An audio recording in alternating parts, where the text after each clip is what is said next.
Morning, I'm Carol Harmer from Charmer Trading, and I'm sorry I weren't with you last week. Anybody who's had a broken rib, I feel extremely sorry for you. Mine is still broken, but I'm not in as much pain as what I was last week. So, we're going to have a look at the Eurodollar. Now, the thing to notice about the way I trade and the way I get my group to trade is we're quite contrarian, and we stick to levels, very much stick to levels. And if everybody in the world is calling for the euro to shank and go lower, and it makes a little base formation, then that, it is when everybody thinks it's going lower that it doesn't. So what I'll do is I'll show you the weekly chart, and you can have a look at exactly what I was looking at last week. Now, obviously, I've been following this line, okay? And although we've dipped below that line, we have not ever, not once, closed below it on a weekly basis. So that's alert number one. The market hasn't broken down below it on a weekly basis or a close basis. The monthly charts are extremely oversold, with stochastics at 7%. The monthly RSI has just began to tick up, as has the weekly. But this line, going back to last year, it's a very easy line to put on. You just connect 1, 2, 3, and then you extend the line out. Now, obviously this doesn't happen, every time, and there are times when we all get caught out, but when you are following the euro as much as what I do, you get to know I say genetic makeup, that isn't quite right. You get to know the way that the market moves, the way it trades, you feel it, you get to feel it.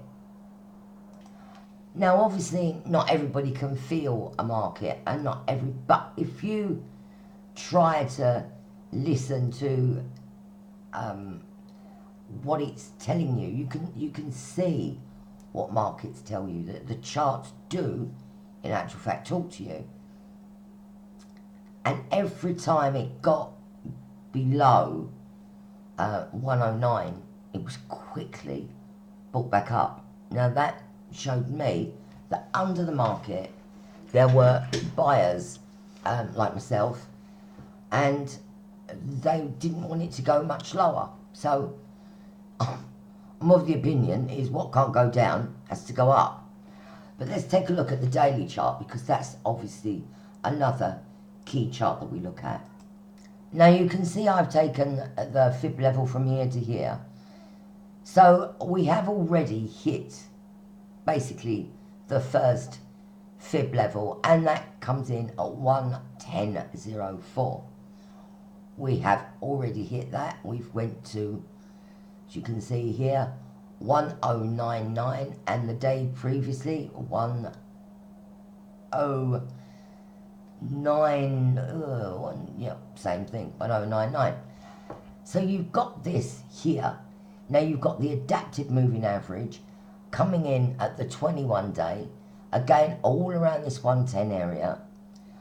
This morning we haven't been able to break it. We're basically bobbing along where we closed on Friday. So, we're not making great gains. Now you can see that stochastics are neutral but pointing higher. The RSI is beginning to flatten round, and we need a break above here. And that's what we need to do. We need to break above that 110.04, which will then take us up to 110.25, 110.40, and we could even go to 110.82. With the longs, we are going to trail a stop and that's going to be just below our 9-day moving average, which is at 109.53.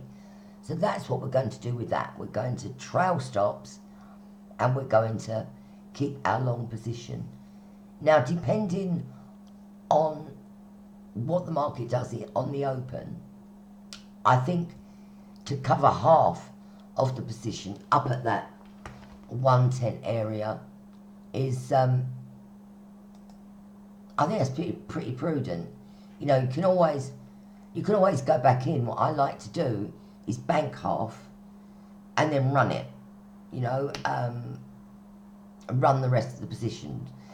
Therefore, you are in, but you've got a free ride, and that's why I do what I do. You know, I do tend to bank half the profits and let the rest run and raise the trailing stop. Does it work? Yeah, most of the time it does.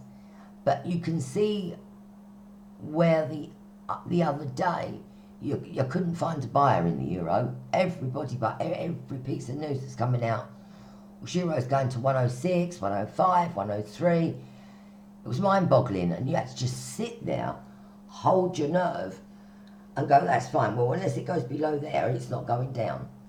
And that's what we did. So, you know, so far it's played out well. We did have a little bit of a nightmare there, but I mean, it was within the parameters. I knew where we were going to be buying. So, for this week, its job is to break and hold above 110.04, 110.05. If it can't, we rethink, but we're still in profit, so it doesn't really matter. But if we can, then obviously all change, and everybody wants to buy the euro.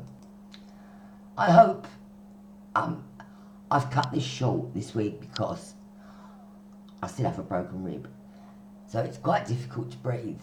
But I hope that this has given you a little bit of an insight as to where the euro is going this week and what we can expect it to do this week. And as long as we hold above 108.50, I think we'll be fine with our long positions. Well, good luck for the week, and hopefully I'll see you next week when I can breathe a little bit easier. Good luck.